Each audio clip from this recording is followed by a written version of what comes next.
Hello guys, in this video I am going to show you how to enable yachts and others in the ship tracking application.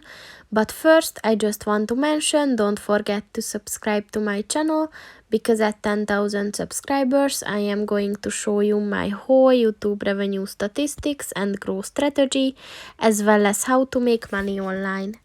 Let's jump into it. First of all, open the application on your phone. And then click on the map button at the bottom of the page on the left. And then click on the button at the top of the page on the left.